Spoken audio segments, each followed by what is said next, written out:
안녕하십니까, 이재필입니다. 자, 오늘은 수요일이죠. 저 종목 영상을 올려드리는 날인데요. 자, 제가 어제 저 이토마토 증권통해서 그 공개 방송을 했는데, 유튜브 연계된 공개 방송을 했는데, 그것도 제 영상 채널에 올라가 있습니다. 그거 오늘 한 게 아니라 어제 한 건데, 요게 저 이토마토 측에서 올려주는 건데요.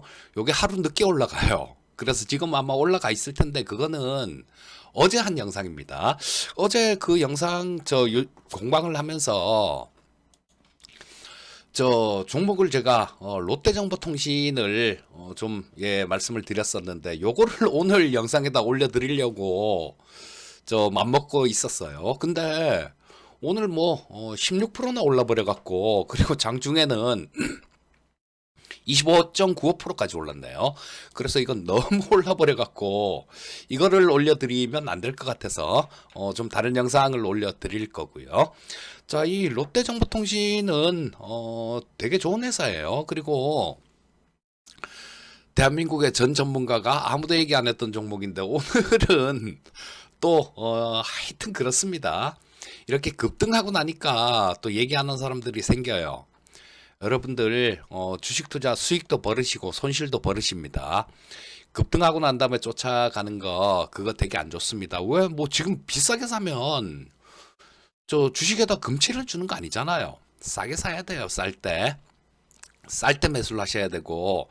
자, 그래서 뭐 이 롯데정보통신 같은 경우는 아직도 뭐 기업 실적 나오는 거에 비해서는 주가는 아직도 쌉니다.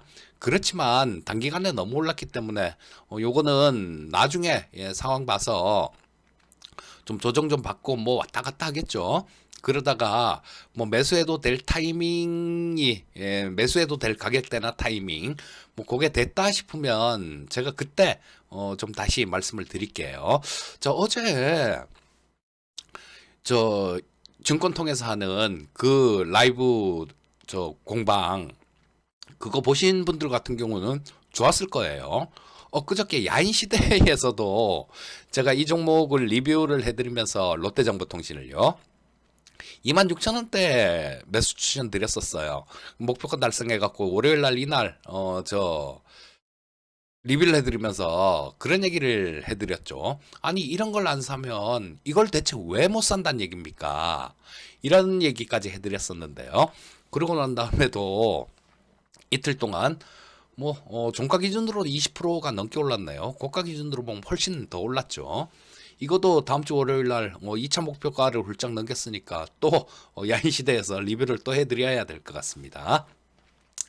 자, 오늘 저 좀 말씀드릴 종목은 전에 좀 이 얘기를 하려다가 좀 너무 급등을 해버려 갖고, 에이고 놓쳤다 그러고 좀 뒤로 밀었던 종목인데, 오늘은 LIG 넥스원이란 종목을 좀 말씀드리려고 합니다.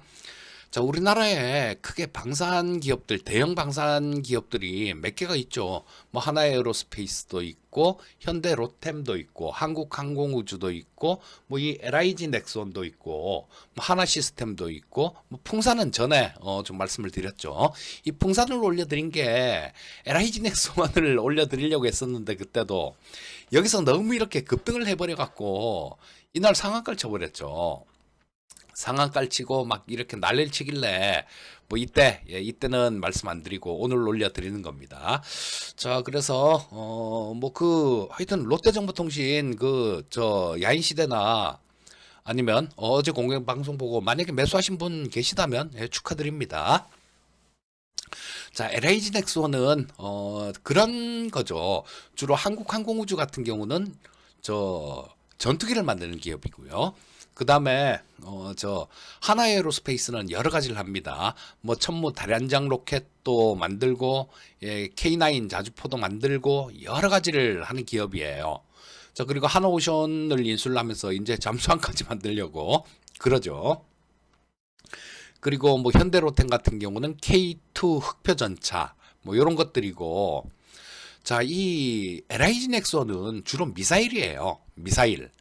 미사일을 만드는 기업인데, 자, 이게 얼마 전에 여기서 상한가 치고 급등한 거는 저 미국에 그 고스트 로보틱스를 인수를 한다라는 그런 얘기 나오면서 여기 상한가를 쳤는데요. 이 고스트 로보틱스는 그런 기업입니다. 사족 보행 로봇을 만드는 기업이에요. 근데 미국 군에 국방부에 납품을 하는 기업입니다. 그거 지분 한 60%를 인수를 한다라는 뭐 그런 소식 때문에 급등을 했는데, 자, 뭐 이거는 미국 방산 시장 쪽 이런 쪽을 진출할 수 있는 기회가 되는 거죠. 자, 그리고 뭐 그런 부분들 다 빼놓고요. 다 빼놓고도 상당한 모멘텀을 보유하고 있는 그런 기업이에요. 자, 지금 그 아직까지 얘기는 안 나옵니다. 근데 대통령께서 저기 사우디를 작년에 방문했었죠. 작년 하반기에 저 뭐 작년 연말은 아니고 뭐 하여튼 좀 날씨 좀 추워질 때 그때 사우디를 갔던 것 같은데 국빈 방문했는데요. 그 왜 갔겠습니까? 자, 이거 저는 이 방산 무기하고 관련이 있다라고 봅니다. 자, 지금 사우디 주변에 중동 쪽이 굉장히 어지럽죠. 그래서 이 사우디가 관심을 되게 많이 갖고 있었던 그 우리나라 이 방산이 저 무기가 천궁2라는 그런 무기가 있어요. 요게 뭐냐면 지대공 미사일입니다. 땅에서 뭐 공중에 전투기나 날아오는 미사일이나 이런 거 요격하는 플랫폼이죠. 그래서 그거를 아마 제 생각에는 체결했을 것 같은 생각이 들어요. 근데 이거는 국가 기밀이기 때문에 얘기를 못 하는 거죠.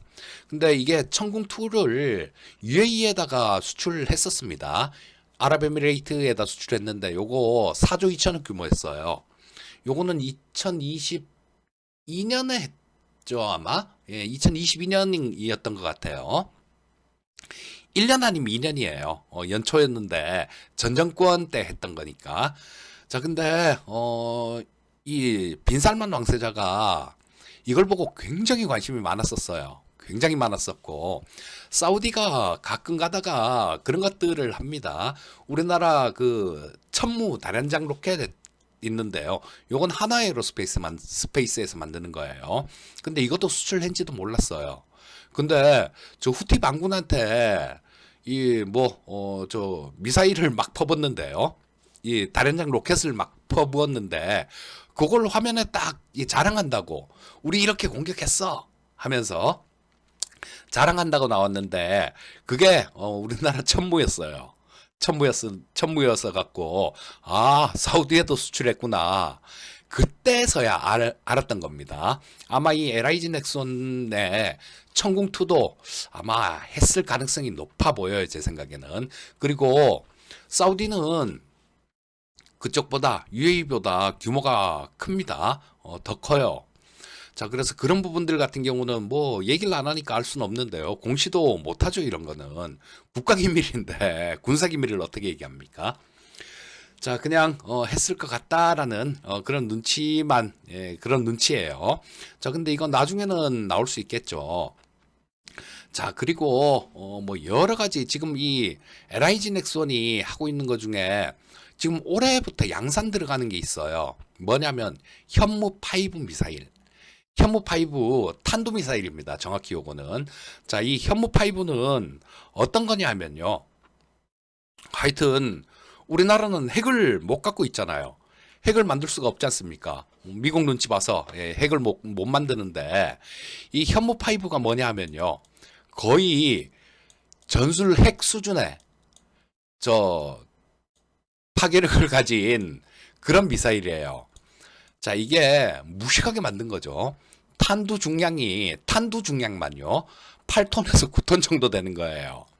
근데 요거를 저 북한 애들도 마찬가지로 지금 쟤네들 전쟁하고 있는 애들 있잖아요. 그 갑자기 이름이 생각이 안 나네. 저 이스라엘하고 전쟁하고 있지 않습니까? 그 지하 땅굴이 굉장히 많잖아요. 지하 벙커들. 자, 이런 것들이 되게 골치 아픈데 북한도 그런 거 굉장히 많이 파놓고 하고 있죠. 자, 우리 학교 다닐 때도 뭐 땅굴 견학하고 막 그랬었어요. 우리 저 수학여행 갈 때도 그렇게 갔던 기억이 있는데 이 지하 벙커 같은 것들 이런 것들을 완전히 초토화시킬 수 있는 겁니다. 지하 100m까지 이게 뚫고 들어간대요. 지하 100m에 있는 벙커까지 뚫고 들어가서 거기서 폭발을 일으키는 거죠. 자, 그러면 지진이 일어나는 거죠. 거의 지진 수준입니다. 이게 우리나라가 핵을 만들 수 없으니까 거의 뭐 전술 핵에 버금가는 그런 위력을 가졌다라고 얘기를 합니다. 근데 이 현무5를 이제 올해부터 양산 들어갔어요. 올해부터 양산 들어갔고 지금 현무6도 개발 중인데요. 현무6는 뭐 탄도 중량이나 뭐 이런 건 비슷한 것 같은데 사거리가 무지막지하게 긴 거. 사거리를 엄청나게 길게 할 것 같은데 뭐 거의 뭐 중국 쪽 뭐 이런 쪽하고도 견제할 수 있는 그런 거죠. 아마 그런 목적 아닐까 싶은 생각이 들어요. 이 현무 6도 개발에 들어갔습니다. 그리고 또 한 가지 지금 그런 것도 해요. 뭐 신궁, 현궁 뭐 이런 것들도 있는데 요런 건 뭐냐 하면 우리 저 제블린이라고 우크라이나 전쟁 처음 났을 때요. 그 우크라이나 보병들이 막 갖고 다니면서 러시아 전차들 많이 깨부순 그런 무기가 있습니다. 들고 다니면서 쏘는 무기예요. 자, 요게 제블린이란 무기가 있는데 그거보다 이 LIG 넥슨의 저 현궁입니다. 그게 성능이 훨씬 좋다 그래요. 자, 그래서 각국들은 이런 쪽에 지금 굉장히 관심이 많아요. 우리나라가 4대 방산 강국이 될 가능성이 굉장히 높습니다. 왜? 우리나라는 그랬잖아요. 북한하고 지금 언제든지 한판 붙을 수 있다라는 그런 실전에 쓰려고 무기 자체를 뭐 다 실전에 쓰려고 만들었겠지만요. 더 신경 써서 만든 나라예요. 그리고 우리나라는 동쪽 지역은 산악 지형이죠. 서쪽은 평평합니다. 자, 뭐 사계절 다 있죠. 그러니까 더위에도 견딜 수 있어야 되고 추위에도 견딜 수 있어야 되고 산악 지형에서도 쓸 수 있어야 되고 평평한 지역에서도 쓰기 유리하게 돼 있어야 됩니다. 그런 형태로 개발한 거예요. 우리나라 무기는. 그리고 이 방산 쪽이 가장 문제가 뭐냐 하면요. 미국도 마찬가지고 독일도 마찬가지입니다. 이게 갑이에요. 완전히. 파는 사람이 갑입니다. 우리나라 같은 경우도 지금 그 F-35 전투기가 지금 폐기하기로 했죠. 폐기하기로 했는데 이거 뭐 독수리가 빨려 들어갔다 그래요. 그래서 그걸 수리를 하려고 보니까 이게 한 대 1,300억 정도 하는데요. 수리하려면 2천억 내놓으라고 했어요. 2천억도 넘게 견적이 나왔습니다. 그만큼 갑이에요, 얘네들이. 그리고 낚기도 마찬가지. 그거 빨리 나갔다 주면 전투기 하나 살라 그러면 뭐 몇 년 있다가 오고 뭐 전차도 마찬가지입니다. 자, 근데 우리나라는 그렇지가 않아요. 우리나라는 수출하는 물량들 보면 이번에 폴란드에 뭐 전차하고 FA-50 전투기하고 이런 것들 많이 넘어갔죠 벌써. 근데 낚기가 굉장히 빨라요. 그리고 우리나라는 갑질을 하지 않습니다. 갑질을 하지 않고 또 무기 질도 좋고요. 가격 많이 쌉니다. 자, 그래서 유럽 국가들 지금 우크라이나에다가 무기 다 갖다 줬는데요. 얘네들 또 무기를 새로 채워야 될 거 아닙니까? 그래서 우리나라 무기들을 선택하는 거예요. 그리고 구소련 연방에 있던 그런 국가들, 구소련의 영향을 받은 국가들은 이 포탄 같은 경우도 마찬가지예요. 전부 다 이 포 구경이 틀립니다. 걔네들하고 그다음에 이 미국 쪽, 서구 쪽하고 이렇게 서구 쪽 체계를 따른 무기하고 그런 게 달라요. 우리나라 같은 경우는 뭐 105mm, 155mm 이렇지만 북한 같은 경우는 뭐 102mm, 그다음에 뭐 185mm인가? 뭐 그 평사포 이렇게 해서 구경 자체가 틀리기 때문에 포탄부터 시작해서 싹 다 바꿔야 돼요. 걔네들. 그리고 지금 우크라이나에 무기 다 갖다 줘서 지금 유럽 국가들, 즉 유럽 국가들은 자기 나라 지킬 무기도 없습니다. 그래서 이 방산 쪽 같은 경우는 지금 뭐 폴란드가 뭐 지금 큰 틀에서 변화는 없을 거예요. 근데 야당이 선거에서 이겨갖고 뭐 향후에 진행되는 것들은 뭐 조금 뭐 지장을 받을 수도 있을 것 같다라는 생각도 있는데 LIG 넥스원은 그거랑 상관없습니다. 그거랑 상관없어요. 지금 폴란드에 수출한 게 없으니까 뭐 앞으로 수출 건수가 나오면 나왔지 뭐 있는 게 지장을 받거나 그렇진 않을 겁니다. 자, 그래서 이 LIG 넥스원은 기술적으로 보시게 되면 확 떠서 예, 뭐 전저점 자리 조금 찍고 지금 왔다 갔다 하고 있는 모습인데요. 이런 것들을 차근차근 사서 이렇게 매수를 해서 계좌에 담아 두시면 그게 예, 좀 안정적으로 수익을 낼 수 있는 방법일 겁니다. 자, 시가총액 2조 7천억 정도 되는 기업인데요. 자, 보시면 얘도 엄청나게 많이 성장을 하죠. 자, 보시게 되면 요거 매출액 이익 부분들 이렇게 보시면요. 자, 뭐 재작년부터만 봐도 2022년에 한 2조 2천억 정도 매출액 나왔네요. 이익이 1,790억, 거의 1,800억 가까이. 23년에는 2조 4천억 정도 매출이 나왔죠. 한 10% 가까이 성장했습니다.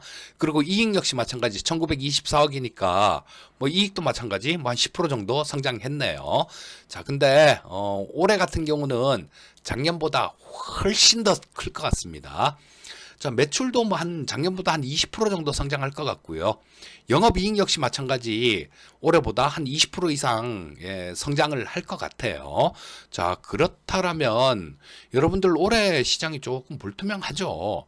지금 저도 연초에 시장 움직이는 거 보고 여러 가지 좀 촉각을 많이 곤두세워 갖고 보고 있는데요. 자, 뭐 이런 쪽들 방산주들 뭐 오늘 주가 그렇게 빠지는데도 예, 오늘은 다 좋았습니다. 다 좋았고 오늘 좋은 섹터가 방산 로봇. 예, 제가 좋아하는 섹터가 좀 많이 올랐죠. 오늘 같은 경우는. 자, 그래서 올해 어떤 투자를 해야 될지 한번 잘 생각해 보십시오. 시장 자체가 좀 불투명하기 때문에 조금 리스크를 많이 안고 투자를 하려면 가타가면 실패합니다. 올해. 그래서 뭐 올해 뭐 조금 좀 이렇게 안정적으로 또 수익도 나면 작지도 않을 거예요. 자, 그런 종목을 하나 말씀드렸는데 그게 LIG 넥스원입니다. 자, LIG 넥스원 한번 관심 잘 갖고 보시고요. 자, 뭐 오늘은 요 정도까지 해야 될 것 같습니다. 자, 항상 성공 투자하시고 지금 저 채널에 유튜브 채널에 어제 공방행기 올라가 있을 거예요. 거기에 여러분들 좋은 공부 될 수 있는 그런 내용들 많이 있으니까요. 그것도 꼭 한번 들어보시기 바라겠습니다. 자, 오늘 여기까지 하겠습니다. 감사합니다.